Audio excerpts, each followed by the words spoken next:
bagana gaanufti. Gaanufti. So. Gatiiti heerumteefi na eeddan yoon jiru tokkoon qabu. Yeroo hundumaa. Na eeddeen ta'u. Akka nama lamaatti ni present godhachuu. Sirriitti maarri akkas taataniittu. Istaanii irraa kana ta'e. Akkas taataniittu maaliifi yeroo moolii bilbila abdiisaatiin naa bilbila jirtan. Abdiisaatu naa bilbila ishee gaafan kaasu si ta'eera sirriitti iyyuu kanan bare yeroo wal fuudhan yookiin maatii tokko ta'anii tokko ta'uun ni jedhamu kuni. Siif abdiisaa irraa argite. Kaleessa si sagalee wayii naa ergitanii kaatanii gaafan teelegiraamii lixee ilaalu abdiisaan naa erge seen dhiiseen. Gaafan lixee ilaalu. Kan isaan dhaggeeffatte jechuudha. Kan isaan xinnoo ishee ignoor gootaa jechuudha kan isaa. Lakki wanta sobne jira ka wanta irratti dubbannu waan hunduma sagatee haasofneef gaafan lixee ilaalu kan abdiisaa irratti situ naa ergee yerattiin kun sirriitti tokko taatee. Akka ediitiin taane wanti akkam ba'a. Bakka gammaddan hiriira ganumaa. Thank you.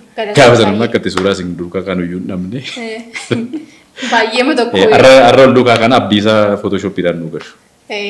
Yookaan inni uffata maal beekna dhuma jala. Beekamu. Lama taanee. Naannoo nama dhumaaraam. Naannoo nama dhumaara gadiite. Waan naaf jettaniif isinis guddaa galatooma. Thank you dhugaa baay'ee ulfaadhu.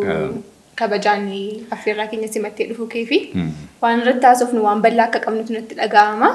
Garuu jalqabbii akka nu ta'uu fi ati dooktaradha. Sirriitti. Gaazexeessaadha. Kitaaba barreessiteetta. Amma immoo abbaa ilmaanii taateetta. Umurii baay'ee gabaabaa keessatti. Amma namoonni yeroo baay'ee over period of time hidhamtiree waan baay'ee kan isaan acquire gochaa deeman. Ati garuu umurii dargaggummaa kanatti wantoota baay'ee hojjetteetta jireenya kee keessatti. Jireenyas ta'e akkamittiin ilaalta? Waan si dhibu. Namooti baay'een amma gaafa taa'anii ilaalanii jechuudha. Namicha rifeensa lama baase kaanii. No. Sirriidha amma jireenyi akkati gootee dabala. Jireenya akkati gooteedha amma ijoollee lama qaba. Isheen tokko durba lama qaba. Abbaa durbaa jechuun immoo gaabeettamanii. Kan hin jiraadhu buraayyuu gatii ta'eef qorri immoo gatii isa rakkisuuf gaabii baay'ee uffattaa jechuudha. Akkuma nama warra seena kitaaba yookaan hoteeloo eebbisiisu gaabiin sitti baay'achuun isaan gaafa jiru. Sii kennameeras gaabii sii kennama jechuudha. Garuu amma yeroo amma tokko karaa maatii waan akkasii kana. Gaarii dheedhee yaadaa gara akkuma rabbi si godhetti immoo deemta yeroo rabbi jedhetti immoo kan wanti hundi isaa ta'u amma namni tokko karaa mataa isaa keessa gaafa deemu amma kan haallee hin dheerate kan Orooliyaanaa immoo hin gabaabbate wanti jedhamu hin jiru. Karaan haallee irra deemtu karaa mataa isheeti yoo dheerates yoo gabaabbates nama isa bakkee ilaaluuf malee haalleedhaaf inni suni karaa ishee irra deemuu qabdu. Jedheen yaada yeroo tokko wantoota dogoggortoo jiraatan iyyuu hankoosa amma namni tokko taa'ee akka jettee amma kanatti umurii dargaggummaatti wantoota kana milkeessuu keessatti yeroo namni siin jedhu inni kaan immoo taa'ee kana caalaa immoo milkeesseeraanis jechuu danda'a. Garuu jireenya akkati goote akkati itti irratti olii galtee immoo ittiin deemtedha. Garuu immoo rabbiin agaratu kun sa'aatii kanatti sayyuu bara kana keessa immoo wantoota akkasii kun gaafa argattu bareedaadha. Jireenya garuu ija garaa garaatiin ilaalutu sirra jira. Milkaa'inuma mataa isaayyuu inni kaan maallaqaan ilaaluu dandeessa yookiin immoo ijoolleedhaan ilaaluu dandeessa barnootaan ilaaluu dandeessa fayyaadhaanis ilaaluu dandeessa. Sana hundumaa keessatti garuu walitti dhufeenyatti waaqa wajjiniin qabdu gaarii ta'ee bifa gaariidhaan immoo sii deemuu dandeenya. Gaaffii gaarii akka inni si gaafadhuuf karaa naafan ta'eyyuu ammas bukkeetti mee milkaa'inni siif maali? Gaaffii Oromoo motiveeshinaal spiikaroota hojii wal qabata garuu. Milkaa'ina jechuun jireenya gammadaa ta'e tokko. Gammadaa olaanaatu hin taane gammadaa. Jireenyuma gammachuu qabu tokko. Jiraatte yeroo hundumaa immoo wanta gootu hundumaatti gammadde goota ta'ee jennaan inni sun anaaf milkaa'inadha. Garuu namoonni tokko wanta smart jedhamu tokko fayyadamu wanta fakkeenyaaf yeroodhaan time boundary wayii wanta qabu yeroodhaani wanta boundary ta'e wayii kan biraan immoo wanta harkaan qaqqabamu wayii ta'uu qaba jedhanii si yaadu. Garuu gammachuun nuti iddoo tokkotti karaa garaa garaa argannu keessa keenyatti jechuudha. Amma fakkeenyaaf qabeenyaanii beekamtiidhaan jireenya keessatti wantoota argattuun gaarii taate keessi kee garuu gammadaa miti ta'ee jennaan namoonni bakkeedhaati milkaa'adha siin jedhu. Ati garuu ofii keetii wajjin gannatti galtee akka milkaa'ina hin qabneetti ilaalta. Namni garuu ofiisaa wajjin walii galee jiraachuu dandeenyaan keessa isaatti gammadaadha ta'ennaan namni sun baay'ee milkaa'ee ni kan yaadu milkaa'ina sammuu sanaani kanaan ofii koo safaru jechuudha. Internaalii wanta nuun argannudha jettee yaadda jechuudha. Inni bakkee sun yeroo tokko si jalaas baduu danda'a wantoota baay'eedhaanis baduu danda'a. Inni keessaa garuu kan inni badu himataa keetiin. Si waan amma ofii kee balleessitudha waan ta'eef. Sirratti wanti hundaa'u immoo yoomiyyuu taanaan kanuma keeti. Ani yeroo baay'ee namoota wajjiniin qabxiin irratti waliin galli maal akka ta'e beektaa? Amma motivational speakeroota kana wajjinis wal qabatee idea pop culture waliin wal qabatee yaadi beekamaa nama jiru bakkeedhaati wanti jiru keessa keenya nu gammachiisuu danda'a yookaan immoo bakkeedhaati wanti way influence goone gammachiisa kan keessa keenya argachuu dandeenya yaadi jedhu popular ta'aa jira. Kana frame gaafan si godhu yoo waan gaarii ofirratti dubbattee affirmation wanti jijjiiraman tokko jiru miti bakkeedhaati amma keessi koo waan namni waan afaan isaatiin dubbate ta'a wanta afaan isaatiin dubbate ta'a wanta keessa isaa influence gochuu danda'a. Itu amma irratti hojjetiin wanta jijjiiramuu qabatu hin jijjiirinii waaqa wajjin wanta qabudha miti yeroo baay'ee gammachuu wajjinan personally anaaf ta'us kan qabu immoo sanadha. Walitti dhufeenyatti waaqa wajjin qabdutu gammachuuwwan jiran sii kennuu qaba. Eeyyeenu wanta at peace wanta ta'uu qabu jira bakka lubbuun kee wayii tokko nagaa qabaachuu qabdi gammachuu waan itti boqotu wayii qabaachuu qaba. Wanta itti boqochuu qabaachuu qaba. Garuu bakkeedhaan influencer ta'uu danda'a wanta nuuni ofirratti jennuun ta'uu danda'a sammuu keenya riwaayer gochuu dandeenya yaadoonni jedhaman baay'eetu jiru. Akkamitti ilaaltanii ati kan? Amma addunyaan kun addunyaa materialistic ta'e wayiiti miti wanta tijaan argitu wayii jiraachuu qaba yookiin jechi kun wanta jaa mul'atu wayii wanta qaqqabu isaan sila smart siin jedhe kan amma fakkeenyaaf wanti kamiyyuu qaqqabamuu qaba. Qaqqabamuu danda'uu qaba jedhaniiti kan isaan sitti kaasanii wanta ati bakkeedhaan argitutu keessa keetti gammachuu si uumuu qabaa siin jedhu. So maddi gammachuu sana maa inni materiaalii sanadha jechuudha yookiin wanta qaqqabamu sanadha jechuudha gaafa inni badee wanta ati gootu maa inni. Anaan fakkeenyaaf nama naan motiveeshinii kanatti namoota akka wanta akkasii hojjetanii filadhees wantoota isaan jedhan irratti sirriitti nama amanuudhaan. Garuu ituu waan tokko lafa hin jiraatin ituu ati immoo ifartii mataa keetiitti dhamaatii mataa keetiitti ittiin dabalin wanta ati gootu tokko iyyuu hiree yaadu. Gatii jettee fi maal faatu si kofalchiisa konkolaataa bituu yaaddatee jennaan mana taa'eeti saaniitti biddeen nyaataa yeroo tokko mariitti oofiiti maarshiin egaa maal akka gashan hin beeku. Harkuma gashuu ta'a laata. Isa oofiiti akka wanta sana argatteetti yaadeeroo jedhanii ani isan fudhadhu. Garuu ammoo wanta ta'e tokko karaa wayirra hin jira. Karaa sana irratti immoo yaalaan jira itti dhamaan jira ta'ee jennaan anaasee dhiises. Dubbadhes dhiises ofii koo keessa kootiitti amaneera taanaan wanti sun hin ta'a. Wanti inni ta'u garuu ana ofii makootiif gatiin amaneef gatiin ofirratti labseef utuu hin taane karaan irra deemaa jiru sanatti gufuuwwan na mudatan sana akkaataan itti darbu irratti hundaa'eeti. Yeroo tokko garuu parsantii ana irratti gaafa parsantii muraasa dhiibbaa irratti qaba. Wanta taasoftu maal irratti beektaa kan inni dhiibbaa qabaatu samuudee jedhamu kana. Muudii kee irratti dhiibbaa qabaata. Si dadhabda jechuudha. Wanta sana gochuudhaaf hamilee wayii dhabuu dandeessa darbee. Kanarraa kan hafe garuu karaa wayii irratti hundeemaan jiraatin callettee ciiftee saanii tokko gatii ooftee fi konkolaataatu dhufee sirka gala jechuun kanaaf waan naan liqinfamnedha. Wanta hin goone sida callee saanii itti biddeen namni nyaachuu danda'u qabdeefumaa yeroo jalaa gubaa yaada. Konkolaataadhaa piyaasa deemaan jira. Jedhu fa'i akkas fayyadee namni jira. Nama baay'ee jira nama nuuni.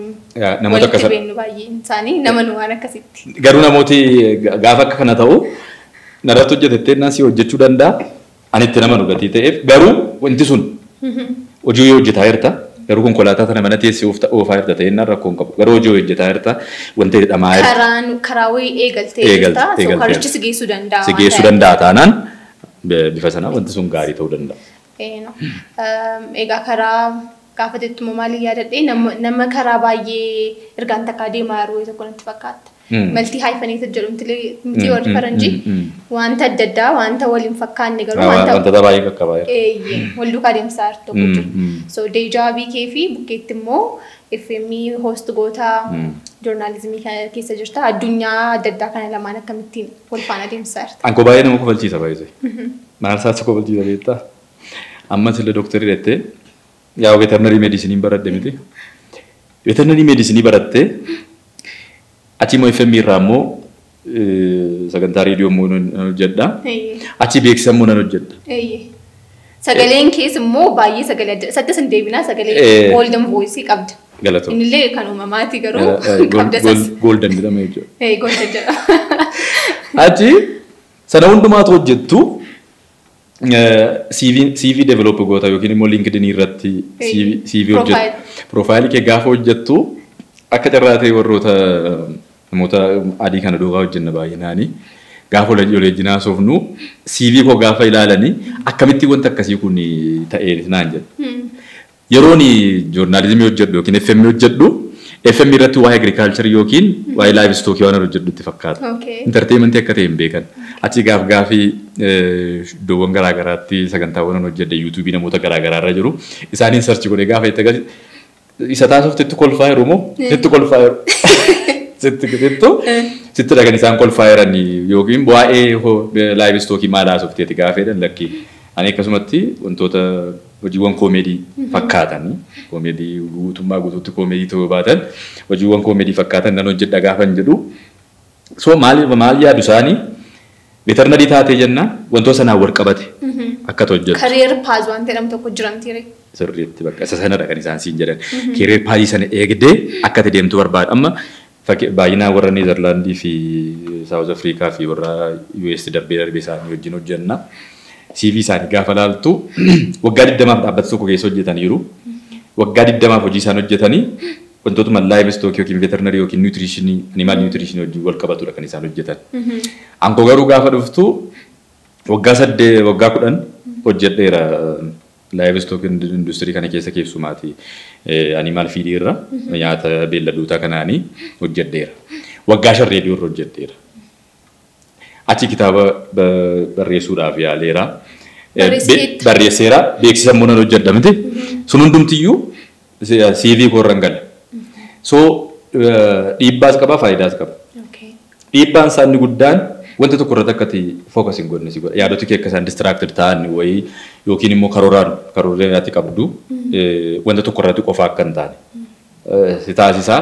Lammaffaa garuu isaan amma maal yaadu hunduma isaarraa maallaqa argachuudhaaf waan hojjedhutti karaa ittuma irra deemtu maallaqaan fida kanan yeroo baay'ee iyyuu gara biizinasiitti hin jijjiirreef narreeshinii maal yeroo hojjedhu irraan kan hafe inni kan reediyoo sun paashiniidhaaf sirrimatti paashinii maaf akkan hojjedhu faayeroon ibsuu fi isa veterinary kana garuu sirriitti hojii koo ta'ee wantoota baay'ee sittiin hojjedheera ittiinis gatiin argadheef bifa sanaani kanan ibsuu fi namoota muraasadha kan isaan namooti baay'een jiru addunyaa kanarra garuu kan keenya kana gara veterinary kana gaafa laaltu hojiin keenya wal qaqqabataadha. Amma agri podcasting jira. Podcasting agriculture jira, agri journalism jira. Namoonni suni entertain naman godhan. Hojii isaanii sanatu si bashannansiisa carraa dabarfachuu danda'u qabu. Kanaaf jecha amma dhiphisaa dhufaan jira amma keessumaati namootatti goggochuu faayyaalaan jira moor garuu kana irratti hojjetaa yeroo amma narreeshinii sana irratti hojjetaa jira piroojeektiiwwan tokko lama nan qabu harkaatii kan ji'a ja'a fi hojjetaman isa hojjetaa jira garuu baay'inaan kanan hojjetaa jiru gara akka konsaltansiitti isa kan animal feed kana irratti hojjetaa jira gara isa miidiyaa maal kanatti namootatti kenna. Ani lafanitti isaanii sanumaa wajjin namoota hojjetaa turan waan ta'eef sirriitti hojjechuu gatii danda'aniif isaanitti ilaalee lafan barbaachisutti qofa seenaan jira garuu xiyyeeffannoo koo gara caalu isa agriculture kana irra gochaa jira. Gabaabaatti garuu maa inni biyya alaatti kan isaan hojjetan amma veterinary baratte wantoota biraa garuu gaafa fiddeetti dabaltu namootatti xinnoo ishee gaaffiitti ta'a hin jechuu fedhe paashiniidhaa fi birriidhaa maallaqaaf hin hojjettu kun. Akkuma jalqaba irratti dubbadheesi amma isaatis tuqxee kaatee veterinary doctorateedhaati. Beelladoota kana akkam jaalala qabdaa jaallattaa? Akkiiboota tasan jaalladhan. Saree duwwaan jaalladhan. Sareen jaalladha. Durii mana keessan horiin tokko lama jirtani. Ituun jaallatan jaallatta isaanii. Maaliif isayyuu hin jaallanne saawwa tokko qabna turre beekta. Bookee jedhamti yeroo hundumaa kan isheen baddu gaafa kuwaasii TV irratti darbu yookiin gaafa kuwaasii. Barbaadeedhaan takka hin taane. Yaa keessumaa gannamuu saawwa baddu rabbistiin fuudhe. Saawwa baddu isayyuu qumxaaffattee barbaadda. Saawwa tokko immoo jirti baay'ee saawwattiin aannan baay'ee kenniti. Amma akkam amma gaafa hin taa'ee ilaalu saawwattii saawwa akkamii akka taate fa'a. Yeroo sana saawwa baay'ee aannan baay'ee kenniti. Mana baay'ee jaallatu gurguruun barbaadan aannan gatii isheen baay'ee laattuuf. Garuu marga hin hedduu midhaan namaa malee. Kan aannan baay'ee kennisiisuun iyyuu midhaan namaa sana dhaadhee yaada sababiin isaa yeroo baratanii maal nuutirishinii keessatti marga duwwaa dheeduudhaani aannan baay'een kennan midhaan isitti dabalamuu qaba. Isheen yeroo sana bartee waan jalqabdu ifatti. Proactiiviidha isheen. Baay'ee. So hin jaalladhu amma beekta ganna dhattee dhoqqee keessa yaaddee taa'ee ani gaagana dhaddee guddadde gimbiittidha. Magaalaa gimbeechuun lafa mana keessa duwwaadha lafi diriiraan. Irraan olii fi irraan gadeetu baay'atamni. Achi gaafi maal taata mucucaattee irraan gadeetu deemtu irratti saawwattii biratti dhaabachuu dandeenya.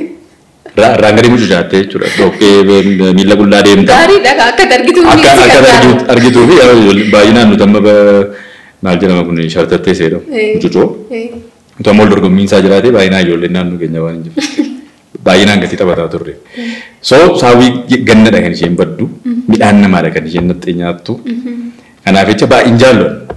Gaafuma aannan isaa baaduun isaa dhufu duwwaa gammadda malee barbaachuu isaa irratti sitti hin tolu saree garuu baay'een jaalladhan ture.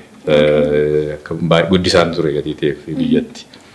Booda irra akkam taaree yuunivarsiitii yeroo fillu nuti afur duwwaa fillee bara 2001 qorame 2001 kaampaasii galee abbaan meediisinii hin galle. Dhibba shan keessaa dhibba sadii fi tokko waan akkasiin fidanatti fakkaata. Abbaan meedisii annu'echoo waan akkasiifaa galuun barbaadan ture. Abbaan achi hin gallee dirqama agirikaalcharii gala. Agirikaalcharii keessa gashanii jechuudha veterinarii boodarra kanis. Jalqaba veterinariin kophaa ture achi booda immoo deebi'anii baasanii dirqama isuma sana waggaa jahaaf nurratti immoo waggaa jaha ta'e. Waggaa jaha baranne garuu hojii keeti waan ta'eef yuunivarsiitii hawaasaa namni hoogganaa turan tokko Profeesar Zinaabuu jedhamu dur jechuudha. Maal jedhu waan jaallattu yoon arganne kootii isaaniiti baay'ee kun. Baay'ee populaariidha. Kan Profeesar Zinaabuuti. Amma biti isaan kan waggaa bara 1990 keessa jecha kana kan inni jedhe. Dookumentariin wayii TV irratti hawaasaa yuunivarsiitii hawaasaaf hojjetamee dubbatan waan jaallattu yoo dhabde waan argatte jaalladhu kan jedhu. Garuu sammuu yeroo sanaatiin baay'ee waan akkasii kana bareetuu hin taane amma waggaa 3tti rakkataan ture. Barumsattis baay'ee cimaan turre kutaa 11-12tti amma kutaa 10 duubaatti kan booda badaa cimaan turre. Kubbaa ari'uu kana ispoortiin kun gaafa jalqabamu garuu gaafa kaampaasii galuu waggaa tokkoffaaf lamaffaa baay'ee rakkataa ture. Sadaffaa irratti garuu dirqama akkanatti ta'e baree barachuu jalqabe achii bahee hojii dafeen argadhee ammayyuu taanaananii hojiin kun guddaa ta'e kanan barbaadu hojii miidiyaati. Tuun hojii gaazexeessummaa hojjedhee natti tola. Jireenyaaf garuu kanaan dura veterinarii jechuun hojii si jiraachisu iyyuu miti kanaan dura wayyu. Yeroo amma haalli jijjiiru gatii jijjiiramaa dhufeef hojii ati irratti hojjettee hojii baay'ee hojjetamu gatii ta'eef dirqamadha jiraachuudhaa fi kanas hojjechuu qabdu isa gatii ta'eef maallaqa irraa argadde nam beeka asirraati miidiyaa irraati.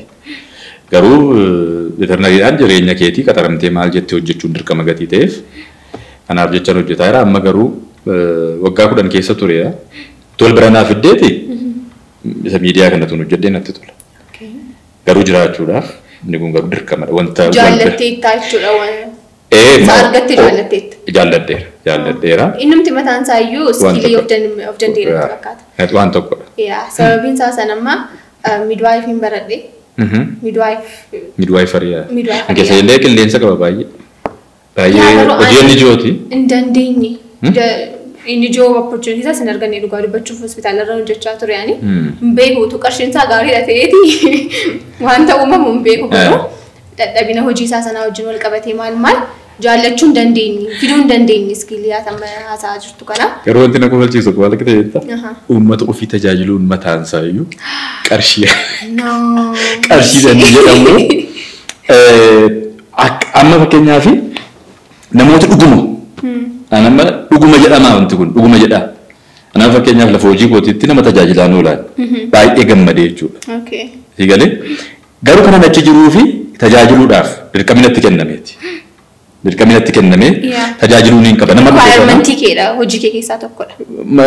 Carraa maalii qabda kan biraa? Tajaajilu taanaan hojii hin qabdu. Hojii hin qabdu. Uummata tajaajilu akka wanta voluntarizimii wayitti sii kaffalameeti kana tajaajilu dirqama keetti immoo tajaajiluun. Garuu namoonni tokko kan dhibaan hojii kana irratti ittuma laattee kaate akkamii wanta namni sun yeroo inni bira dhufu uummati kun yeroo bira dhaqu akka wanta uummatichi oolmaa isaaf ooluuf dhufe wayii. Hojii masaa wayii irraanfatanii tokko. Sirriitti. Uummatichaaf oolmaa akka oolaa yerootti yaada. Dirqamatti kennan. Qarshiitti argataa jira garuu dirqama ta'uu isaa argata. Yeroo tokko garuu maallaqi sii kaffalamuuf bardanii itti gaafatamummaan sirra jiru wal madaaluu dhiisuu danda'a. Gammachuu sanarraa argata. Hojiin miidiyaa bara caalu garuu waan akkasiin itti fakkaata. Gammachuun irraa beeku gaan namoota miidiyaa gaggaafannee bira geenya tokkosuma irraati jalqabna. Gammachuun argamuu danda'a garuu pooyintii as lakaastetti yoo hin deebi'e amma kan keenya hojiin keenya jechuudha. Hojii baay'ee maqaan isaa badeedha uummata keessatti. Midwaayifii gaafa jedhamu namni kan inni piikchariin sammuu isaa keessaa qabu fakkiinsaa. Jalqaba akka inni dhufeeni jalqaba midwaayifariin gaafa dhufe shamarran duwwaatu seenaa dhiirri seenuu faayichaa turanii. Namoota seenan beeka garuu hojiinsaa addaa jiru sukuteen beeku malee hojii baay'ee ani edda haati manaa koo dawutti kaate booddee gaafan taa'ee yaadu garuu hojii guddaa akka ta'ee fi namoota naannoo sana jiraniif boqonnaa akkamii akka inni kennu garuu inni ilaalta iddootti kan inni hojjeta siin jedheef inni silaa uummata tajaajilu uummataan isaan jedhamu kaffalamee fi hojjetaniyyuu. Kaffalamee fi hojjetaniyyuu uummata tajaajilu inni jedhu isaan biratti akka inni hojjetu kanatti agartu kaffaltii isaaniif kaffalamu gaafa gaafattu. Gammachuu isaan immoo nu warra bakkee taa'ee ilaaluuf kennan gaafa laaltu iddoo itti waliin madaalu. Namni tokko profeshinii tokko funuma dhalata jedhee yaada. Kana nama amaneetu hojjechuu danda'a malee an dhaladheeraa fi yookaan natti tola nan gammada gaafa namni gammadu arguun nama jedhutu hojjetarraan kan hafe bardaniin irra jiru qarshii nama itti gaafatamummaan isaa sasilaatti immoo deebi'uu fi akkaataan simannaa namni qabu amma nama raabsuu nama dha'uu nama taaruu jedhama. Bakkeedhaati kanaa sa'amu. Ani argeera keessumaa hospitaala mootummaa keessatti.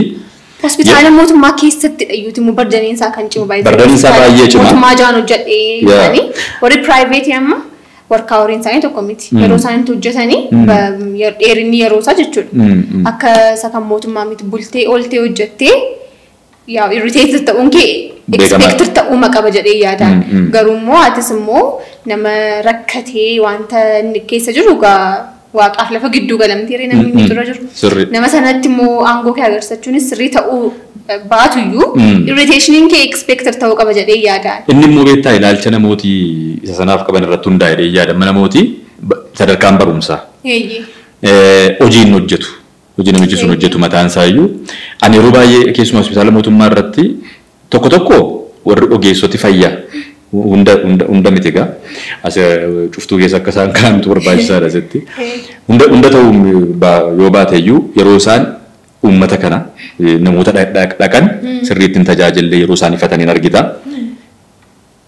Inni fayyadamuu dhaqe immoo yeroo inni isaanii wajjiniin waan isaan irra jiran itti gaafatamummaa isaaniitti kenname irraanfachiisee immoo wanta biraa keessatti galu yeroo inni rukutu yeroo isaan warreeban angaaf tokko iddoo hospitaala wayiitti ofii koo balaa sanaaf saaxilameen oolee mi'a isaaniittiin hakiimota fi waardiyyoota achi keessa jiranii rukutuudhaaf ka'anii bakkeedhaa dhufanii nuti dhimma biraa tuttuumuraa jirru jechuudha.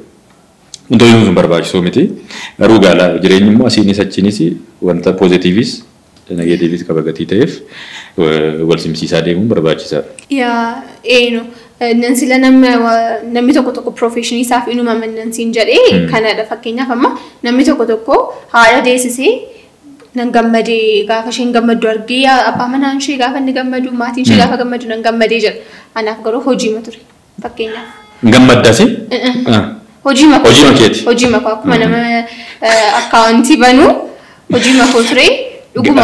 Kanaaf hojjetaan baankii tokko gaafa akkaawuntii banee fi namni sun gammadu baay'ee gammadan jedhu itunni siin jedhu nageessu.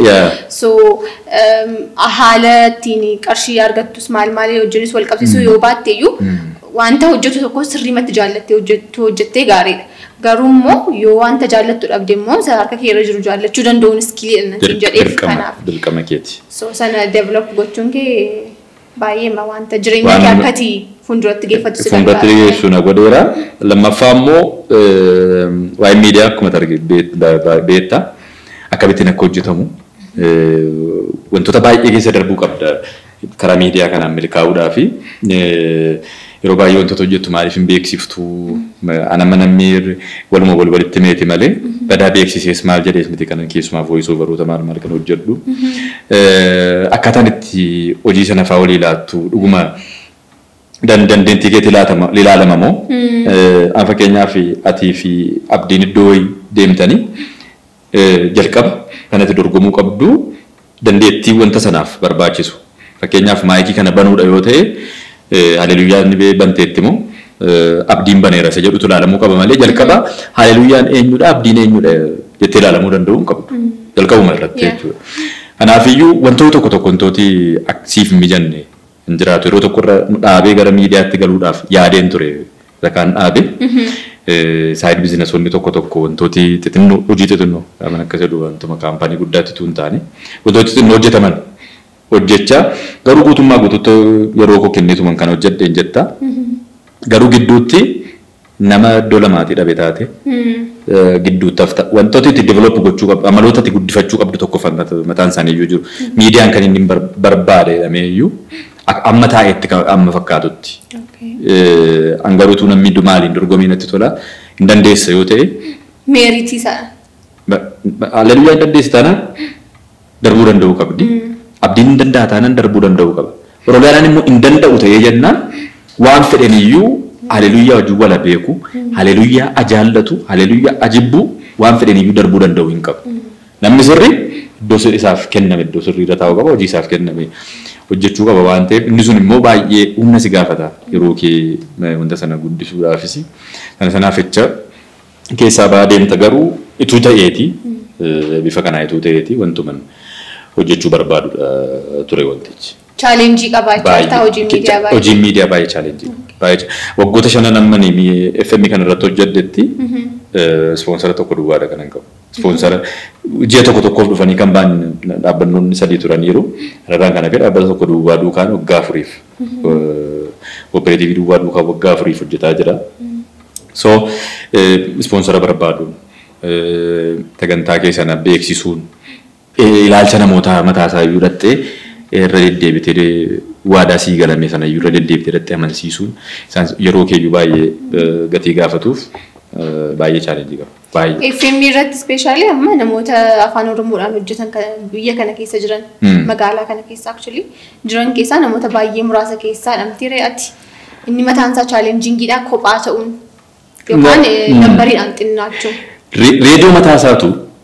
Reediyootu rakkoo ta'e amma sagantaa keenya baay'ee dhaggeeffatamu. Raadiyoosii garuu dhaggeeffatama yeroo hedduu sooshaal miidiyaa tokkoffaa anis baay'ee beeksisaan ture. Waan sana wantooti baay'een turaniiru keessumaa wantoota milee si bubbuusamni si mudatu wantoota baay'eetu jira. Reediyoo namni dhaggeeffatu baay'inaan FM yeroo ta'u tokkoffaa FM ni jire afaan Oromoo qofaatiin jireenya yaadu namni. Isan siin jedhama amma afaan Oromoodhaan nama hojjetu xinnaachuun isaa wajjinis wal qabatee haa ta'u beekumsa dhabuuraanis namni dhaggeeffachuu fi carraan qabu dhiphaas ittiin fakkaatu. Baay'ee dhiphaadha. Garuu 90.3 FM kan OBN Finfinnee keessa jiraachuu baay'inaan namni hin beeku. Tokkosaa lammaffaa reediyoodhaaf ilaalchi qabamu namni qabu afaan Oromoo fi Amaariffaa biratti tokko miti. Reediyoon amma akka inni baay'ee murteessaa ta'uusaa namoonni mataa sanatti manfaa jiru maaliif jalqabda. Ani imma jalqaba showuu jalqabnee ni deemne mataa zari'uun wajjin ayyaantuun surteetti yaatu irraa koo deemneetu inni suni gaafa waa'ee production maal nutti bani OBN miti. Achumatti teenye proposal lama fuunee deemne kan reediyoo sanatti kenninee baana. Jalqaba gaafa deemne jechuudha. OBN egaa nyadaama sagantaawwan outsource qaba muraasa. Asiif garuu namoota lama sadiitu hojjetaa ture afaan Oromoo irratti. Gaafa dhufnu garuu namoota amansiisuudhaaf namoota akka dhaggeeffatan gochuuf yaa kontentii nuti qabannee dhufnes xinnoo ishee ba'aa gatii ta'eef yeroon kitaaba eemiin itti barreesses ture maqaama sanaan immoo kan hojjetaa ture waan ta'eef gaarii ta'ee ituma gaarii deemaa jirru gidduutti wantoonni tokko immoo wantoonni si mudatan jiru. Amma garuu tokko anis promooshinii isaa irratti hojjetaa jira. Namooti garuu dhaggeeffatu. Gaafa nam abaluu karaa irratti na arganii roleeraa irratti sagantaa dhaggeeffanna. Asuma Finfinnee keessaa gaafa naan jedhan amma makkaan dhaggeeffatu. Walitti aansee yeroo tokko fa'aa keessumaa namooti barfatanii gara hojii seenan isa gaafa kamisaa fa'aa yeroo isaan dhaggeeffanna maal naan jedhan yeroo isa tokko dhaabuudhaaf ka'een yaadota walitti aansanii nu dhufuutti ka'an. Kana boodatti dhufuutti ka'an. Namni tola baay'ee maalirra jirta maalirra jira reediyooti qopheessu. 92.3 kan OBN asuma Finfinnee Naashiroo Meedaadha stuudiyoon isaanii achitti hojjetaa jirra waggaa 5 April 7 waggaa 5. Congratulations baga gammadde. Galatooma. So bilbila isaarraas haa ta'u maal namni sarchi godhee argachuu danda'a. Argachuu danda'a karaa amma maal jalqabnee laayivii Facebook irratti. Okay. Facebook irratti laayivii. Akkaawuntii kootiinis kan ijoollee wajjin hojjennuudhaanis akkasumas immoo OBN nimti mataan isaa immoo karaa Finfinnee 92.3 kan jedhu sanaan innis laayiviin dabarsaa namooti baay'een keessumaa warra ala jiran namooti bebbeekan achirraan dhaggeeffatu baay'inaan. Kontentii adda ta'e gaafa jettu immoo kana yaadadhee kontentii kitaaba kee himu. Kitaabi kee humorous kontentiidhaan I think kitaaba jalqabaadha akka akkasidha magaa'ee akkasidha. Don't be shy. Amma kan kee yeroo ta'u garuu maal inni nuti amma fakkeenyaaf akkasuma namooti baay'een egaa yaada yeroo kennan akkasidhaniiru wagisa jedhamu kanaani. Kitaabuma jalqabaadha yeroo jedhamu nan dhagaa egaa ta'uus danda'a. Kitaabatti beektu jiramoo kanaan dura kan amma dubbisetti hin beeku. Yeroo tokko maal taaseeti? Anis argeen beeku kanaan. Yeroo tokko maal ta'a kitaabi kun kitaaba jalqabaati fiilmiin kun fiilmii jalqabaati tiyaatirri kun tiyaatira jalqabaati jedhamee wanti ta'e tokko yeroo inni ba'uun argita. Ijoolleen baay'ee bal'inaan deettee beekanii gadi fageenyaan beekan gatii isaan baasanii fi garuu isa jalqabaati egaa kontentiin kitaaba FM sanaas bifoo sanaanii baay'inaan qoosaadha OBN nuun qabne hiikee manuu gadhiise baay'ee jajaa qofa.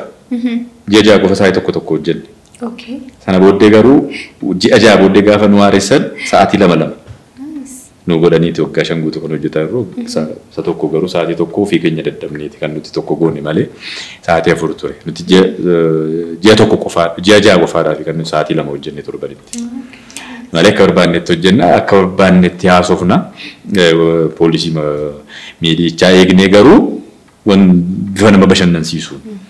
Kontentiin keenya. Kitaabi kee mataan isaa kaleessa galgalayyuu dubbisaan turre irra deebi'ee yoon gaaffiin keessaa si gaafadhe argadhe jedhee very funny baay'ee nama kofalchiisa baay'ee immoo akkuma nama kofalchiisu duwwaa kolfa duwwaa miti konseptii baay'ee gaggaarii ta'anii konseptii predictive ta'an immoo wantoota amma uumamaa jiran kana keessatti 2019 itti dhaqanatti barreessite amma 2025 keessa jira almost waggaa 5. Amma innis waan si dhibu April 7 waan akkasii eebbifame kitaabichi. Waggaa 6 waggaa 6 ta'uu deema waggaa isaatti kan inni FM jalqabe gaafuma sanarra April 7 sun kamisarra oole waggaa isaatti yeroo sana immoo kan nuti FM eegalle. Nice. Wantoota amma ta'aa jiranii waggaa 6 har'a wanta prediction fakkaatu baay'ee keessatti argine.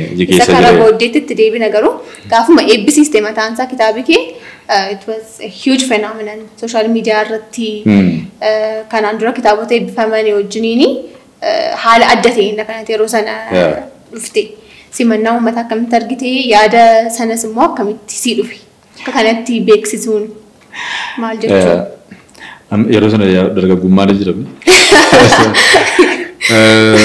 amma maal ani barreessaa kitaaba baay'een jaalladha. Barreessitoota immoo baay'een jaalladha. Hiriyoonni koo baay'een barreessitoota. So barreessaan Oromoo tokko akkuma Oromoo waa'ee Oromummaa miti gaasa biratti kanatti ilaadu waa'ee ogummaati. Waa'ee maali? Waa'ee ogummaa. Ogummaa. Warri fiilmii hojjetanis warri kitaaba barreessanis warri weellisanis qixa ilaalamuu qabu. Ankanan barreessu waa'ee biyya Uzbekistan yookiin Kazaakistan miti. Waa'ee Oromoon barreessa. Inni fiilmii hojjetus waa'ee Oromooti, inni sirbus waa'ee Oromoo gatee hojjetuuf kabajinuu kennamu. Akkaataan nuti hawaasa keessatti itti ilaalamu. Jaalalli namoota biraa argannu tokko ta'uu qabaa jedhee yaada. Gaafa kitaaba eebbifamu kitaabni afaan bara keenya jechuun mootummaa ture beekta. Chaalenjiin nuti argaa turre namoota baay'ee gaafachuu dandeessa. Sana keessatti barreessina bara. Boodarra maaltu ta'aa dhufe kitaabni qidaamee eebbifama sanbata xiqqaa eebbifama. Fiilmii yoo ta'e qofa sanbata guddaa eebbifama jechuutti kaan. Maaliif? Maaliif wanta kana taa'ee jennu? Kitaabaaf dhayyuuti aan akka yaada kootti personally iddoo olaanaan kennamu kan qabu jedhee kana yaadu.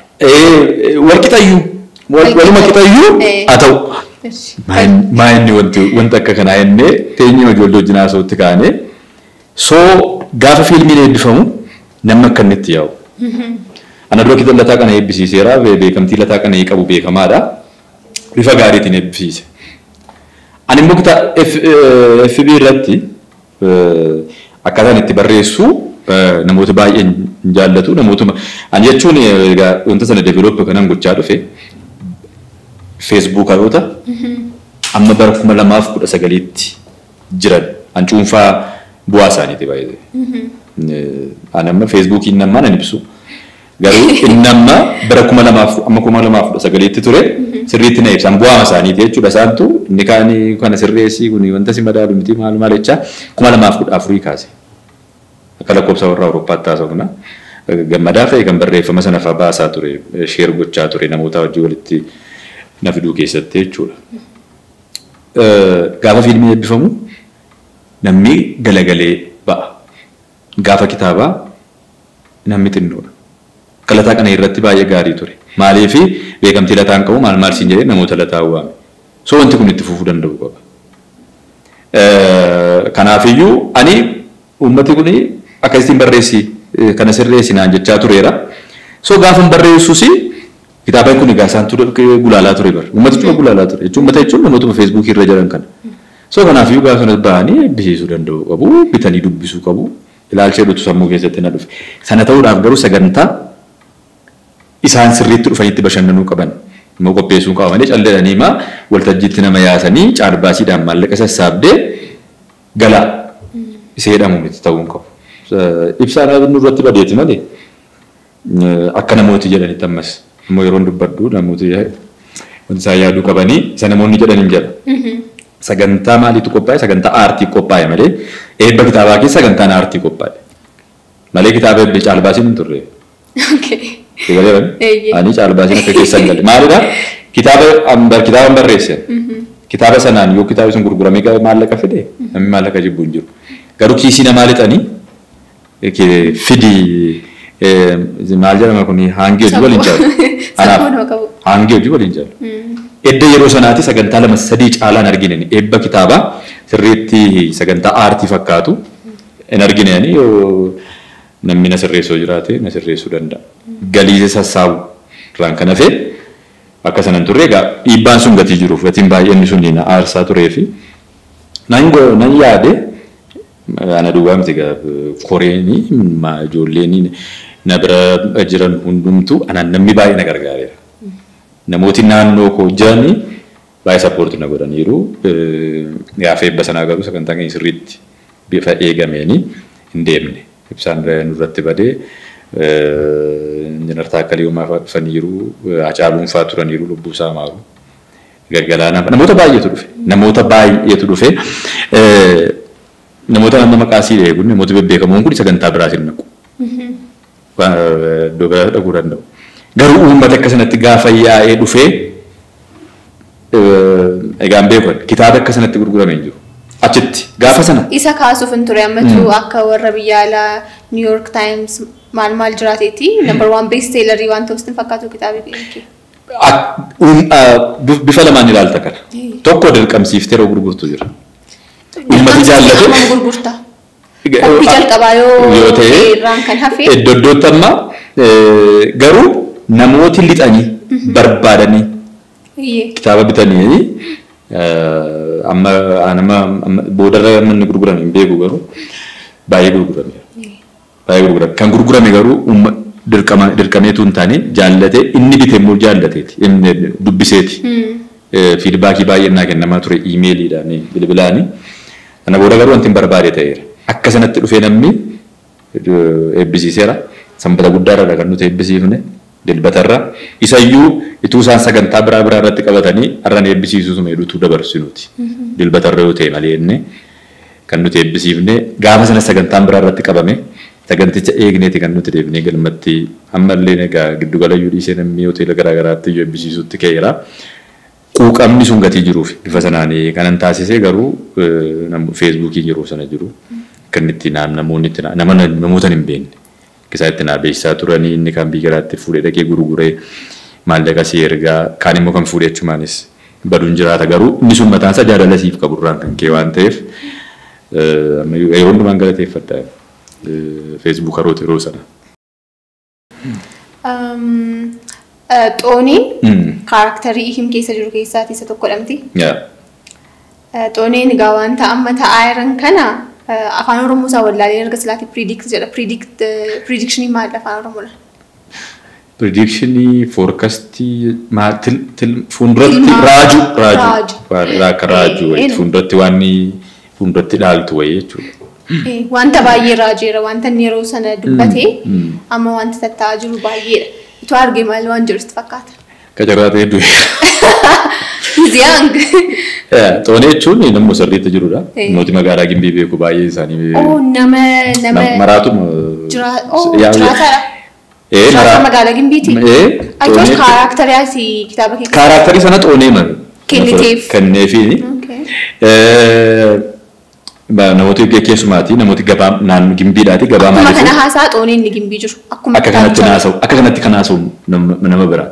Amma akkuma kitaabicha irratti kaasayyuu maraatuun eeyyoodha maraatuun.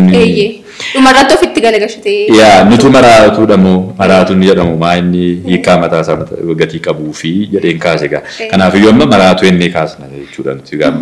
Maal akka mataa isaa dhukkubseeyyuu yoon akkoo mataa namicha sana dhukkubsachiisuu keessaati gahee mataa keetii baateetta ta'uu danda'a. Uummati. Amma namni tokko yeroo du'an hin gadditamni. Du'a namicha sanaa keessaati yoon harka qabda ta'uu danda'a. Sure. Nama sitti dhiyoodha taanaan. Kallattiidhaanis. Alkallattiidhaan. Nama gurguddaa yoo ta'uu danda'a. Nama gurguddaa. Nama sitti dhiyoo hin taane garuu nama siif garuu oole akka biyyaattis ta'uu danda'a. Mootii ta'uu danda'a, weellisaa ta'uu danda'a, artistii ta'uu danda'a, nama ogbarruu ta'uu danda'a, gaazexessaa ta'uu danda'a, abbaa amantii ta'uu danda'a. Nama si biraa dhibame tokko keessa harka qabaachuu dandeessa ta'a. Akkasuma kana immoo maraachuu namicha sanaa keessa kan harka qabu jiraachuu danda'a ta'a. Yeroo sana gaamaa inni namichi kun wanta inni haasa'u, wanta inni kaasu maa inni yaaduma namni sirriin hin kaasuu hin dandeenye garuu ni jajabinaan kan inni dubbatu. Itoo amma jiraateedha ta'eeti yookiin fayyuu danda'a. Maaliif wanti inni haasa'e ta'eefi yookiin immoo wanti inni haasa'e hin taaneef gatii ta'eef dursee mutuma lubbuun jiru ofiisaameyyuu of balleessuu danda'a ta'a laata jedhee yeroo itti yaadu ni jiraata garuu wanta kitaaba sana irratti ka'e yaada namooti agartee ta'uu ta'e dhumarratti warrooti kaan akkana jedhu warrooti kaan kana jedhu warrooti kaan immoo niwutiraal ta'anii giccalledhanii gidduutti afanii jiru jedha. Kanuma dhammoo wanta deemsifamaa jiru. Kan sirrii dheedu jira, kan sirrii miti jedhu jira, kan gidduu dhaabatee ilaalu jira. Inni sun egaa wanta namichumti sun mataan isaa kana dheedee dubbatatudha jechuudha garuu wantooti baay'een achi jiran. Kana jedha jechaan jiru jechaa jirtaati. Kana jechuun danda'u sababiin isaa anumti mataan kooyyuu ilaalcha yeroo sana barreesseeni gaafani taa'ee yaadu na dhiba amma taasaa. Baay'ee nama dhiba baay'ee. Anaanis na dhiba. Galgala Abdiisaa wajjin teenye dubbisaaf hin ture. Baay'ee mana dhibee isuma dhugumaan wantuma amma jiru fakkaata baay'een isaa karaa dhumaa peejii karaa dhumaa inni jiru ispeeshaalii. Keewwatoonni lamaanii. Warri dhumaa yoo akkas ta'e yoo karaa lama deemuu danda'a kan akkas jedhu jiraachuu danda'a kan akkas jedhu jiraachuu danda'a inni jedhu. Kanan keessaa baasee dubbachaa hin jirre dhaggeeffattoonni keenya yoo dubbisnee ta'e akka isaan dubbisanii. Yaa garuu point bakka. Yeroo kitaaba barreessitu akka kana ta'uu qaba. Jechuun nuti akka sabaatti jedhee akka nama dhuunfaatti nama dhuunfaatu immoo gara sanatti guddatamne wantoota fuuluma dura ilaalte haasa'uun yeroo hundumaa kufaatii qaba beektaa. Shaaloo nama godha. Baay'ee dhiphataa deemta. Beekumsatti qabdu mataansaa gaaffii keessa gala. Tokkoffaa isa lammaffaa immoo nama callee deemuu shakku yoo taate faallaa kana. Wantuma gaariitti mul'atu tokkotu deebitee cilee dibdee wanta sana immoo balleessuu dandeessa ta'a. Garuu wanta kamiiyyuu ija lamaan ilaaluun barbaachisaadha. Karaa lama ilaaluun barbaachisaadha. Dhugaan soba qabaachuu danda'a. Harka 100 keessaa immoo harka 95 immoo qaba. Sobni immoo dhugaa qabaachuu danda'a harka muraasa yoo ta'u. Isa sana garuu ilaaluun barbaachisaadha. Ituun ilaalanii amma calleedhanii namoota ta'uu muraasa jiru. Akka wanta wangeela irratti Museen jiranii. Thank you. Waan taasisuuf deemtus naasa innaa galee thank you. Kaasuu kee thank you. Museen jiranii. Yoo gaasirratti wangeela yoo beekuu baadheeyyuu. Seera Waaqayyoo kenna. Tokko seerri Waaqayyoo kenna jira. Musee garuu Waaqayyootu kaase.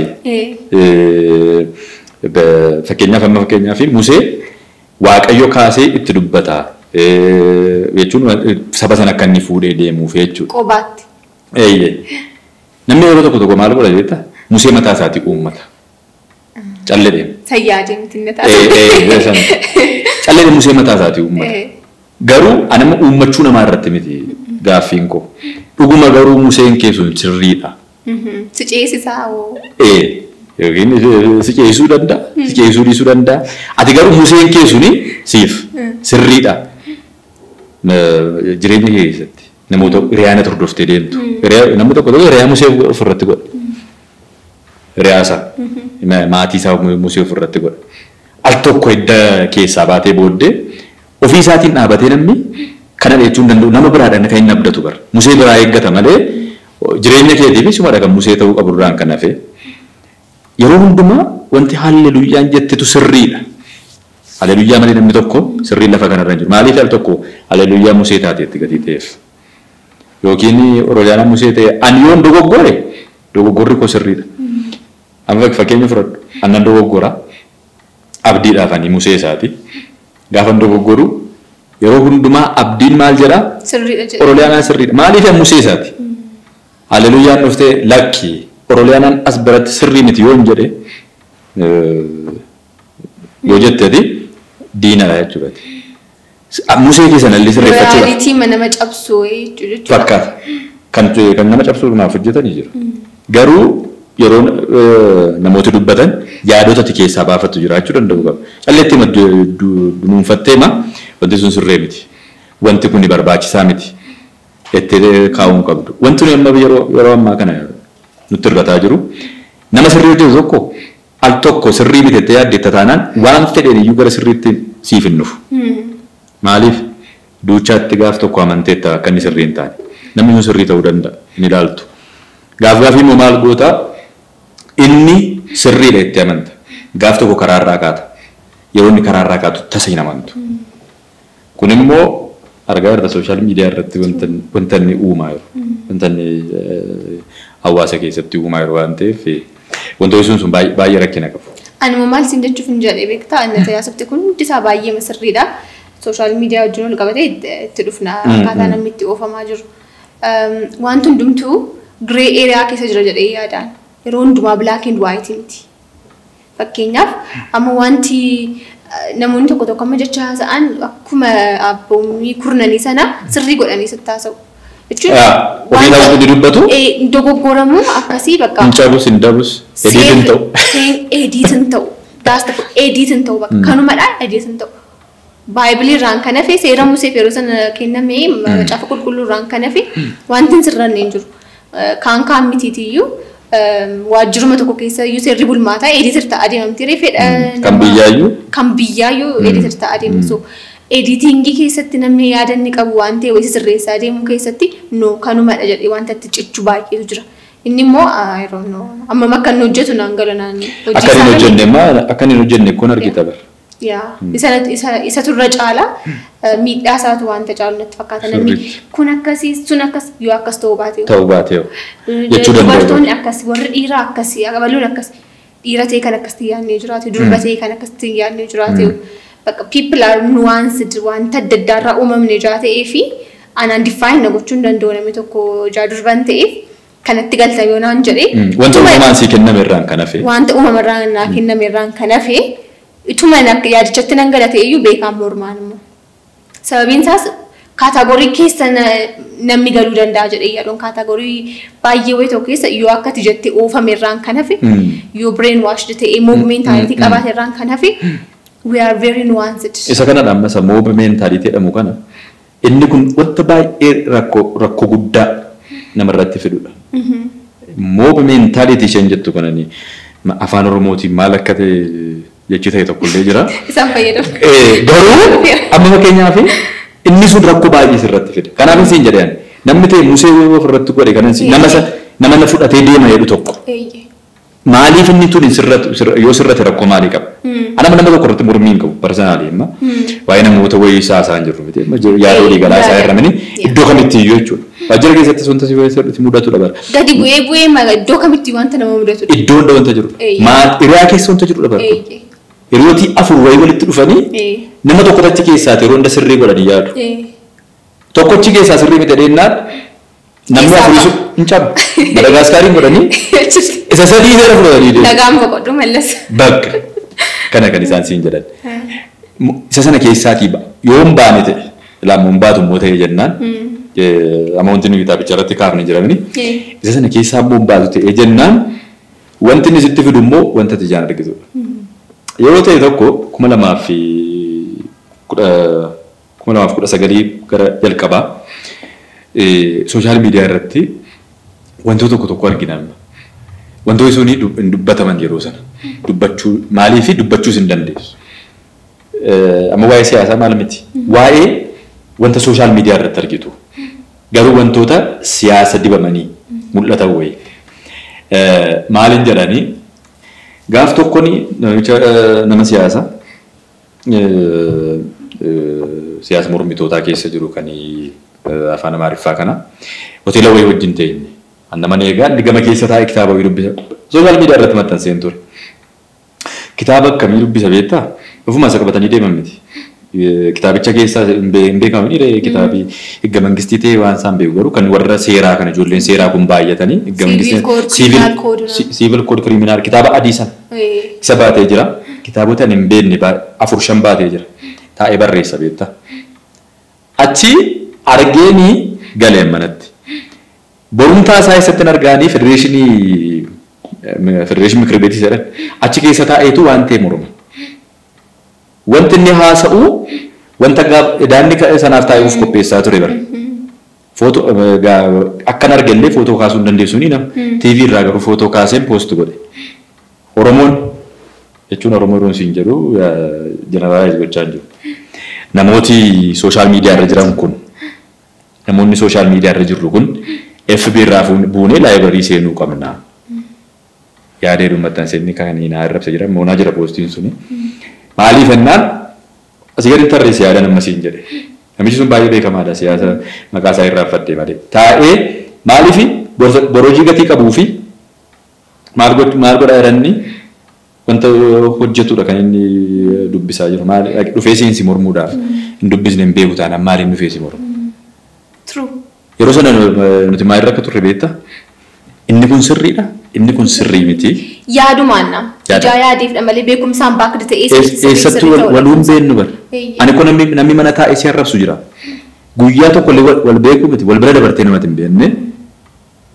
Akkasitti turre gosan. Ergaa wantoota mummudatanii wantoota gaarii wantoota hamaas wantoota baay'ee arguu dandeessa. Maalirraa wantoota dhufan jiru wal hubachuu dhabuurraa. Beekumsa ofii immoo wantoota babal'isan irratti xiyyeeffachuu dhiisuurraa. Namoota muraasa duwwaa ofirra ka'anii isaanuma qofaatiin calladhanii deemuurraa wantooti baay'ee dhufaniiru. Kiraayisisii namoonni immoo keessa garaa jiran immoo wantoota sitti mul'atudha. Namni immoo si haaluu hin danda'u.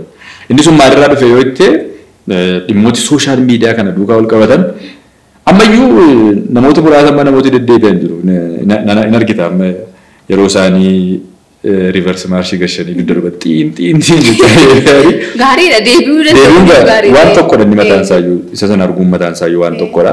Silaata amma feesbuukarii 2019 duraadha malee warra ammaan ibseetti maaliif?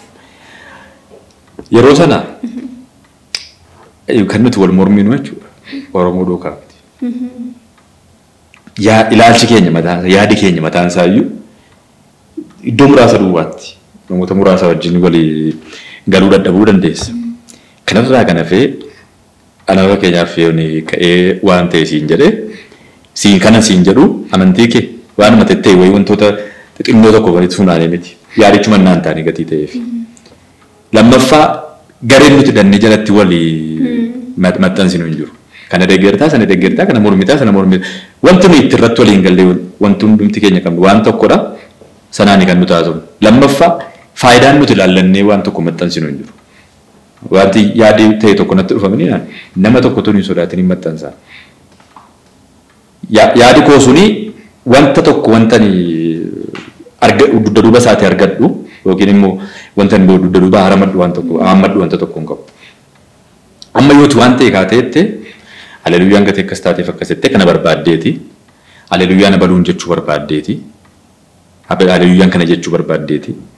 Malee wanta ati jettee dhugaa sana chaalenji godhe jechuudha. Dhugaa irraa kaatee waan tokko gootu wayii tokkotu chaalenji jirtaa jechuudha. Amma akkasi. Garuu utuu sin beekne. Si beekameetu ta'e rakkoo qabu. Wanta ati goote isa beekamu immoo ittiin dubbatu tokko immoo. Gatiin immoo walitti dhiyaateef jecha maal fa'aa argita beektaa? Yaada wal fakkaataa atiif abdiin kaaftanii wal fakkaataa. Garuu ani sitti gatiin siquu fi yaadichi sirrii. Ati yeroo dubbattu abdii yeroo dubbatu garuu yaadichi sirrii miti. Sababii maal ta'eef abdii duwwaa gatii ta'eef.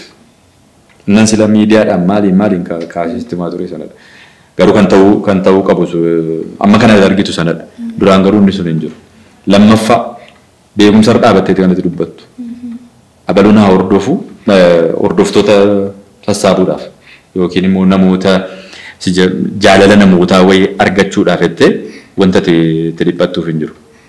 Amma ishuu tokko irratti dubbachuudhaaf abaluu maal naan jedhaa wayii eegdarraan kan hafee dhuguma dubbachuun qabaa ittiin dubbattu. Dur miidiyaan dirreetti namni qabsaa turredha. Miidiyaa jechuun yaada mataa keetii irratti kanatti ibsattudha. Miidiyaadhaan siyaasa egaa namoo yerootti wantoota garaa garaatti goggootu jiraachuu danda'u ta'a. Garuu yaada kee bilisaanii dirree irratti ibsattee isaan immoo dhiibbaa amma tokkottiin uumtudha. Independent voice namtire. Sirriitti. Sooshaal miidiyaa jechuun sanadha. Garuu amma nama baay'eetu diin wal godhateertu waliin beekne. Waliin beektu garuu sababii yookiin mootummaa deeggareef yookiin gatiin mootummaan deeggareef yookiin gatiin waan kana dubbatuuf yookiin gatiin waan kana hin dubbanneef namni fayyaa mala faakii wal jibbu jira. Namni akka barbaadetti yaada mataa isaa ibsatu jettee bilisaan gadhiiftu hin jiru. Inni sun immoo akka sooshaal miidiyaa. Gareen uumamee garee wayii tokko keessa taphatta. Taphatta. Isaan ala baatee dirree mataa keessa taphachuu ni danda'a. Wanta dubbadhee jijjiiru kan mataa kootiis hin qabu. Baay'inaan wanti hin boqossatu. Amma iddan dhiisee gara waggaa 4 waan akkasii na ta'eera. Inni suni kanaaf kanaan isa sanatu sirriitti bara 2019 sanatu na ibsa kanaan siin jedhu gara kitaaba beeksisuutti hojii beeksisuutti dhufteesi moor kan baay'eetti Oromoon gaazaritti walitti dhufaa ture. Walitti dhufaa ture isa yeroo sanaatiin. Malee amma agasfar itti mul'atu. Positive side isaatti immoo gaafa ceenu gaama namoonni maatii isaaniifaaf jaalala isaan qabanii walitti dhufeenya hariiroo maatii gidduu jirus iddootti hubannudha miti. Hiriyummaa. Hiriyummaa keessatti. Amma namoota jireenya koo keessatti baay'ee murteessoo ta'an. Baay'ee murteessoo ta'anii kana irratti argadhe sooshaal miidiyaa. Nice. Baay'ee namatti tola. Jechuun namoota nama beeku naannoo koo jiru amma waamii tunaan jette tun ka'ee waamee namoota sooshaal miidiyaa irratti bareeda. Namatti tola baay'ee. Kanuma ta'uun isaas immoo bu'aa guddaa argamsiisa keessaa isa tokko. Kanaaf isin jedhe inni amma 2019 kanan siin jedhu wantoota baay'ee jijjiireera bara akka biyyaatti. Baay'ee. Kanaaf iyyuu inni sun mataan isaa iyyuu bu'aa mataa isaa danda'edha. Wanta mataa isaatii kan abbaan xiinxaluu danda'a garuu akka nuti akka nama tokkotti yeroo haasofnu wantoota baay'ee jijjiira sooshaal miidiyaan. Maatii keefis immoo wanta achirratti mul'istu wanta gaggaarii ta'e namoonni baay'ee irraa baratan baay'ee jira. Hariiroo ati haadha manaa kee wajjin qabdu ayyaantuu tii dhugaasaa wajjin taayyeedha. Ayyaantuu taayyee dhugaasaati nama kakaan koo taayyeedha. Walitti naanna'aa. Dhugaa Oroliyaana Daani'eel Gaarommaa Daani'eel taayyee. Oroliyaanaan isattiin fibiirra akkasii. Waala coincidence nama dhiba baay'ee kan wal fakkaataa ta'uunsaayyuu. Gati kanaaf gabaabsitii godhatteen. Godhatte malee isheetu. Isheetu godhatee. Wantoota akkasii gabaabsuuf dheeressuu keessa dimokiraasiitti amanna mana keessa. Mana keessanitti gabaabsitii godhee hin jiru. Baay'ee nama barsa dhugaa namatti tola nama namoota jaalalli isaanii jeenuu natti fakkaatu feesbuukii kana irraa gaafa ilaalu keessaa tokkodha. Hariiroo wanti maatii kee wajjin qabdu akkam. Amma fakkeenya amma feesbuukii irratti sitti meera amma wanta gara hundumaayyuu gara amma qoosa amma danda'ame waanuma qoosaa fi wanta kubbaa miilaa ol qabatu duwwaan maxxansa. Wantoota biraan maxxansuu immoo kubbaa miilaa irratti isheen Maanchistariin deeggarti. Maanchistariin deeggara. Raayivariin keessan sunis nama bohaarsa yaa. Deeggara jettee Maanchistariin deeggara jettee malee Maanchistariin maal akka teessuma. Marsaan deeggara. Dhuftee isheenis asuma iddoo matteessee kana teessee deebisii kenniti sattaanitti. Naffeerra ishees. Raayivii haadha manaa goroo akka hin salphifne malee wanta Maanchistariin ol qabatu kaafte. Garuu qoosaadhaan baay'inaan maal seetemma wanta maatii keetii wal qabatu sooshaal miidiyaatti baasuun gaarummaan qabu. Garuu nuti waggaa dheeraa gatii achirra turreef namoota baay'ee wajjin wal beekna. Wanta namooti baay'een immoo namooti nuti wajjin baay'een isaanii wajjin immoo hin jiraanna. Dhufanii gatii ilaalanii fi yeroo tokko tokko wantoota dhossitu wayii yeroo qabaattu sooshaal miidiyaatti baata. Waan kabar guutee dabartu wayii yeroo jiraatu jechuudha. Wanta achirraa feekii wanti dhossitu gatii jiruuf mana keessatti garuu jireenyatti jiraattu gargar gatii ta'ee fi egaa namooti argan akka jedhanitti nuti amma akkuma achirraa qoosa nuti hin qoosa mana keessa amma ta'anii akka haadha manaa abbaa manaa wayiitti hojii isa godhan beektan. Hojii haadha manaa abbaa manaa jira miti iskiriiptii wayii barreeffamee itti laatame isa dubbisaa jiraattu wayii. Galee nyaati bishaan harkaan bu'ee fi waan akkasii jaakkeetti isaa harkaa fuutee godhatti gaddabartee. Kanaan amma fiilmee jechuudha. Episoodiidhaan Netflix irratti waan darbu wayii yoo jette hojii malee anamma akkanatti dhufee hin jiraadha jechuun wantooti daangaa qaban jiru. Kabajaa manaa qabdu jira kabaja abbaan manaa qabu jira. Inni akka jirutti ta'ee garuu yeroo jiraattu akka hiriyaatti waliin jiraachuu qabda akka haadha manaaf abbaa manaatti jiraachuu qabda akka obboleettiitti jiraachuu qabda akka haadhaaf abbaatti jiraachuu qabda. Egalee wantoota maaneej godhu wantoota mataa kootii qaba mana koo keessatti wanti ayyaantuun keessa hin galle. Maaliif inni kun ani wanti itti maru inni kun wantoota dhiiraaf jalqabuma yaa wangeelaan gatii ta'eef nuu kenname gatii ta'eef wanti ani immoo itu waan fedhe ta'eeti keessa hin galle. Wanti isheen duwwaan ogummaa mataa isheetiitiin raan gootu jira. Wanti keessa hin galle. Wanti annamatu tokko tokko na kofalchiisu beekta. Wanta hundumaa irratti hin gala keessa jirti. Wanta hundumaa irratti jechuudha. Nama akkasii kana ediitara jireenyaa gootee qaxarte yookiin ediitara fiilmii gooteetu qaxarte nama bu'aa buusu wayii jira miti. Isheen immoo wanta hundumaa keessa galti. Tokkoffaa sammuu walii yeroo walii qixaasessuu ta'a. Humnaa walii jiramni maayindi roozin jedha barbaadu tokko. Dhiqama sammuu wayii namarraan geessisuu ta'a. Kana jechuun wanti hundumaa iccitiidhaan qabatee maal ishee garshee wayiiti wanti hojjetamu miti. Kana isin jechuu barbaade wantooti. Responsibilitii itti gaafatamummaa dhiiraa fi durbaa jira jedhee nama naan. Ayyoon keessa lixee wanti hin balleessu. Ishee yoo keessa lixee wanti isheen balleessuu dandeessu. Malee dubartiin wanti isheen hojjettu kophaatti kaa'amuufi qaba dhiirri wanti hin hojjetu kophaatti kaa'amuufi qaba wanti jedhu miti. Egaa sooshaal miidiyaa irratti gatii namootis beekanii fi odeeffachuudhaafis waan hin taaneef jira miti ittiin qoosuudhaafis kan immoo jaallatus jira gatii ta'eef ittiin qoosuudhaafis jecha amma namni tokko maal jedha ayyaantu kuni akkas hin taane barreessa. Koomenti maal jedha si bareettee ani bakka jira miti ani itti dubbadhu ripilee irratti dhufee namni biraan namni deebisuuf jira bakka kee bu'ee jechuudha. Iddoo eegaa nan haara waan akkasii kana. Waggaa dhiyootii asii wantoota akkasii koomentiin akkasiin kennamu taanaan iyyuu na haarasa. Ammammoo. Maaliif si bashannansiisa namni sun akkamitti akka inni yaadu argita kaa. Sa'aatii kanatti nama akka kanatti yaadu jiraachuun isaayyuu tokko balchiisuu danda'u qaba. Mana tokko keessa jiraanne wanticha kanatti gootuuf maaliif akka ta'e hubanne itti egaa yeroo ta'u. Garuu wanta maatii keetiif gochuu qabdu wanta mana kee keessatti gochuu qabdu wanti hin baane wanti bakkeetti hin baane jira. Wanti bakkeetti ba'u immoo nama hojii irratti bashannante waan tokko rakkoon qabu dhiibbaa irratti uumus hin qabu garuu yeroo kam gadhee ta'a waan dhositu wayii yeroo qabaattu mana keessaati kan biraa taate miidiyaa fuulduratti immoo kan biraa yeroo taatu xinnoo namatti hin tolu namummaas immoo waan ibsu natti hin fakkaatu. Waaqayyo jaalala keessan kana isiniif haa tursiisu. An keessanis akkasa godhu.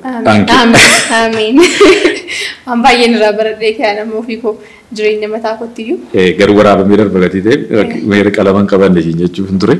Garuu waraabamee wajjin teenyee ilaaltu gatii ta'eef rakkoo tokko qaba. Wayyuurree kophaa koo ta'uu isaarras. Isaaf dhayyuuti baay'een isaa kanaa saamee jiraatee inni haa qabatu. Anu taa'ee daayirektii si duraatti dhaqee. Oriijinaalii isaarra. Oriijinaalii soorsii irraa dhaqee. Soorsii irraa. Orooliyaana qophii wajjin dabarsinee turtii wajjin dabarsinee fi baay'ee galatoomii baay'ee turtii bareedaa ture. Nu kabajjee dhuftee noolojii kana fakkaatu nu kennu keefi si galateeffannaa. Anis gama kootiin dhaggeeffattootaaf daawwattoonni keenyas baay'ee akka irraa baratan nan abdadha. Amma gaaffii tokko nama dhufu hundumaaf koomanii gochuuf gaaffii irratti hojjechaa jiru tokko jira. Ati nama jalqabaadha gaaffii kana gaafatamuuf.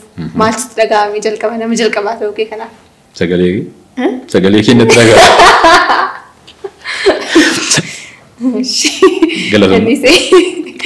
Sagalee keettaanii. Sagalee koottaanii. Galatooma. Nama jalqabaa waan ta'eef galatooma. Gaaffichi maallaa kitaaba rikomendeeshinii jalqabuuf jenna. Qophiin keenyas qophii nama barsiisuutti guddachuu yaada irra jaatee fi kitaaba namni hundumtuu dubbisee jireenya isaa irratti vaaliyuu tokko dabalaaf jettu maalla? Dhugaa dubbachuu fi egaa nama miidiyaa irra hojjetu gaafa dhiyeessitu sa'aatiidhaan siin deebamne baay'ee haasofnaanis baay'ee naasaa'eera. Namatti tola garuu. Maal silas namatti tolu? Silas namatti tolu jettu kaameraa fuulduraa dhaabate booddee gaafa gadi baatu malee baay'ee namatti tolu namoota akkasii baay'ee jaallannaa. Yeroo keenyatu nu daangesse malee ituutti fufnee sa'aatii afuraa sofnee iyyuu baay'ee natti tola. Adaraa keessa yeroo biraas na dhiyeessa irra nan dhufa amma iyyuu taana na waan ta'in nan dhufa. Siiziniidhaan bakka misti keenya lafa faasikoon yeroo hundumaa. Jiraan yoo barbaadan dudduuba taa'ee gaafa nama jijjiiru kunoo jiraan jechuu danda'an. Wantoota akkasii kun jajjabaachuu qabu. Wanti nuyi haasaa irra wantuma dubbisuu irratti hundaa'u dabar. Anama dubbisaa isin jechuuf miti amma dubbisaan jiru anama. Kanan kitaaba barreessiniif kitaaba lammaffaan barreessiniif iyyuu sanaaf. Kabaja namni yeroo sana naa kenne gatii jaalala namni natti agarsiise gatii jiruu fi sanaa ol barreessuu hin qaba jedhee gatii yaaduuf amma baay'ee dubbisaa jira jedhee yaadu garuu kitaaboti anama kitaabota asoosamas haa ta'u kitaabota kan biraas haa ta'u gosa gosaani amma yoo akkaataatti barreeffama barreessan kitaaba barreessuu barbaadu yoo ta'e kitaabota asoosamaa barreessuu yookiin barreessaa ta'uu barbaada yaada yoo ta'e Amaariffa keessaa warroota kitaabota Alamaayyoo Galaagaay kanatu dubbisanii baay'ee gaariidha. Alamaayyoo Galaagaay nama jedhu nama dhagee hin beekneef kitaaba isaa. Kitaabota keessaati Gurrisaa fa'a. Gurrisaa. Taalle kitaaba jedhu fa'aa qaba. Anama jalqabaadha ootarii Alamaayyoo Galaagaay jedhamu dhaga'uufis kitaaba tamma waamaa jirtu. Gatii kanaafan kitaaba isaa. Taalle Gurrisaa Alamaayyoo Galaagaay yoo itti amma irraan fadheera durii kan dubbisan kitaaba isaa dubbisuu kanan dhaabe Gurrisaa irratti hin dhaabe. Kan biraan immoo kitaabota Dooktar Mihirat kana. Mihirat kitaabota Dooktar Mihirat Dabbabee fa'aa kuni baay'ee gaariidha. Kan Addaam Rattaa kitaabota Addaam Rattaa kunis Iteemmeetee Yeloomii Shittaa fa'aa suni kitaaboti sun fakkeenyaaf akkaataan itti barreessu. Baay'ee isaanii amma fakkeenyaaf seenaa masgabuu fa'aa kan inni itti keessatti seenessu kitaaba biraadhaan Iteemmeetee miti kitaaba biraa irratti seenaa masgabuu fa'aa tokko akkaataa inni itti seenessuu biddeen fa'aa injaraan kuni iji isaa akka wanti hundi isaa maal fa'aa akka inni ibsu akkaataa inni itti barreessu istaayilii barreeffamaadhaaf isaadha. Garuu wanti namni baay'ee dinqisiifadhu barreeffama keessatti Bawqatuu Siyyuumii fi Aleeksa Biraan namoota gara barreeffama afaan Oromoo kanatti kitaaba akka sanatti kan barreessu kan godhan keessaa isaan garuu afaan Oromoo keessatti egaa hundeen keenya kan nuti jalqaba dubbisaa turreesi isaaniin gatii ta'anii fi asoosamni yoo dubbisuu barbaadan kitaabota Abiraamii Tasfaayee Maanaa Imaltuun keessumaati. Kan Toleeraa Fiqiruu immoo kan warreen akka Raayyaa Dhugaafa Mimmaanaadhaafa isaan sanatu dubbisanii gaariidha. Barreessaa ta'uu yeroo barbaadan gamoo lalootti yeroo dhufanii Dooktar Asaffaa fi kitaabotii Abboomaa dhiyeenya kana kitaaba barreeffame keessaa kan Abboomaa karaa walaloo kanas warroota akka kana wal badhaadhaa fa'aa kitaaboti isaanii jiru ija nan bu'iniin fa'aa qaallicha gaafadhuu kan Lalisaa Idriisis A'aan kan Abdiisaas A'aanii amma akkamii kan Abdiisaa jalqaba gatii barreeffameef sitti soni baay'ee Abdiisaa Walaashaa. Walaloowwan Abdiisaa Balaachuu amma gatiin inni dhiiseef namni hin beeku malee istaayiliin barreeffama isaatii sun kan mataa isaatiitiin nama dhufee gatiiteef sanatu dubbisaniiti. Gaariidhaan jedhaa biyya kitaabota biyya alaa keessaa baay'ee tokkoffaa baay'ee dubbisanii hiikaa isaanii fa'aa dubbisan ture. Garuu The Count of Monte Cristo fi Zalaksas kitaaba yeroo hundumaa namaan rikoomanda godhas. Zalaksasii fi maqaa barreeffachaa irraa fadheera. Baay'ee tureera. Keessumaati wantoota innis asoosamadha. Asoosama ta'ee garuu wantoota saayintifik ta'anii fi eddan dubbiseeti gara waggaa 11 ta'eera kitaaba sana. Garuu sammuu koo keessaati tasaa hin badu. Iffooyitaa jedhamee hiikameera. The Count of Monte Cristo kun fiilmiin isaas hojjetameera. Isaan sanatu dubbisaniiti baay'ee gaarii. Asoosama barreessuudhaaf yeroo yaadanii jechuudha. Kana dhagaa kanan rikoomandi godhu. Garuu kitaaba dhiyeenya kana akka rikoomandi sin goonee fi dhugaadha baay'ee isaanii hin dubbisne. Namoonni garuu yeroo baay'ee kan isaan rikoomandi na godhanii kitaaba Yuurii Naavaal. Kitaaba Yuurii Naavaal kana Saapiyansii fa'aa 21 century. Mana faana namoota rikoomandi na godhu dhiyeenya nan dubbise yaada jira.